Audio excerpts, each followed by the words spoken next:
this is a broader view in Sheila in Guatemala. Can you introduce yourselves? I'm Suzanne Panamarenko.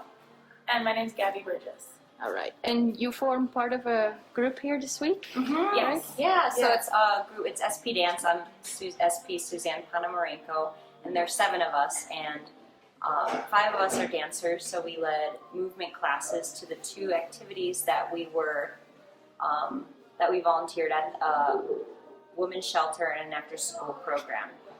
Okay. And what were your daily tasks, or what was your routine at those 2 projects this week? We mostly taught dance classes. At the girls' shelter, we led some other activities, a bit of English learning and breathing exercises and meditation, and also helping out with some of the babies that they had there, or a little bit in the kitchen today. And we put on a small show where we got to practice the dances that we learned this week and performed for them a little bit. And then at the after-school program, we were teaching dance to kids from the ages of like 4 to 12 to 14. Yeah, 14. Yeah, the oldest. And helped with some of their daily tasks of rounding up the kids and getting them ready. But they had a show for the parents at the end of the week as well. For what they were working on that week, and we performed a little bit too. Okay. What was your most memorable part of this week, and did you feel like you made the difference? Yeah, well, I don't know. The most memorable part for the week was watching the students perform the dances we taught them, both at the after-school shelter for their parents. It was really, really moving for me because it was just so much excitement and fun and happiness. And then for the women's shelter as well, same. It's just, it brings in community. It brings in bonding and a group experience, and it was really fulfilling. Yeah, I would agree. All right.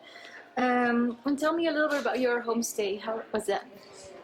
All of the homestays here are amazing. So this was our second time doing these projects here in Sheila, and both of our families last time and this time are some of the kindest people that we have ever met.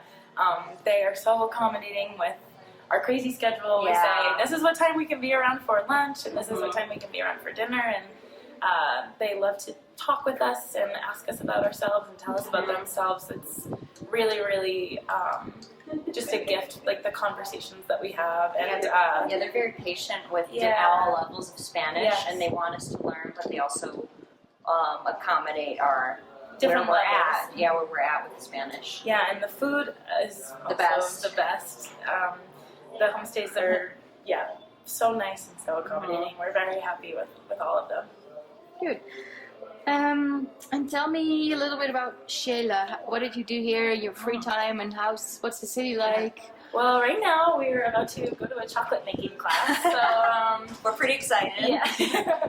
A broader view offers different activity options. So on Sunday we hiked an inactive volcano and visited some hot springs next to a different volcano. But one of my favorite things to do is just walk around the city and see the architecture here and the different vendors selling candies and all kinds of different textiles. I mean, anything you can imagine. It's so colorful here. Very colorful. Easy to get around on foot. The people are all very kind, and the weather's really nice. It's the weather's nice during the day and sunny, and it gets a little cooler at night. So it's a range. I love Sheila. It's a very charming city. Okay. Why did you choose a broader view? I chose a broader view mostly because they were the most communicative organization that I reached out to. They were always responded to my needs and the group's needs, because as a group we have like 100 questions at all times, and they're mostly the same question. But they're all very patient with answering all of our questions and making sure we all feel safe and in the know. And also because they let us do dance. A lot of the other organizations had really set things, and we couldn't break that what they have set for us. So the broader view was really like flexible with working with what we had to offer and with what they could give us as a platform for that. Okay. And how was the support before the trip and in country. Volunteers need to be nervous coming by themselves. Yeah. Well, we have Petra. Yeah, we have asking Petra. questions, and she's the best. Yeah, she's also very patient, and So she patient. answers our questions, and very thoughtful with all kinds of tips on how to get around, how to stay safe, where to go, where not to go.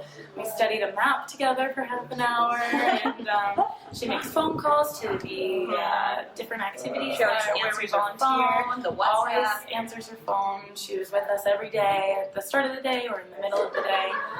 So very easy to communicate with her here. It felt like there wasn't a need that went unmet. So you brought donations too, and you bought some here. Do you think that's something that you recommend to other volunteers too? Yeah, if you can, definitely. I mean, we bought donations here just because we were all trying to pack light, just because of multiple transfers for airline flights, and we had no problem. I mean, a couple from the group went out and with Petra, and she helped guide them to get donations that the organizations needed. Well, Petra got a list from them, so that's how we knew. And also, it was, I think it's so well received, and it's so welcomed, and it's never a bad idea. And in Shayla's, especially for US currency, goes a really long way. So even $20, you could do a lot with that here. Do you have any tips for future volunteers coming to Shayla? Any tips? I would say the number one thing, which they do say, and Petra goes over it, and they give you in the broader few emails, just be flexible and go with the flow is the best tip ever. And don't think that this is the set, this is it, and be prepared to just go with the flow, and it's part of the culture. Yeah, things can change, and it's important just to be as adaptive as possible. Sometimes something that you think is going to go one way, you're not expecting it to go a different way, but everything always works out if you just, like you said, be flexible and go with the flow. Live in the moment. Yeah, go with the flow. What will you miss most after this week? Tortillas. And the kids. I wish we were here longer. Really miss those Yeah, kids. really miss the kids. It's like just when you get to know them and love them, then it's time to go. So yeah, we'll miss the kids a lot, the babies. absolutely. Well, thanks a lot for a great week. Yeah, thank Have a you. good trip. Adios.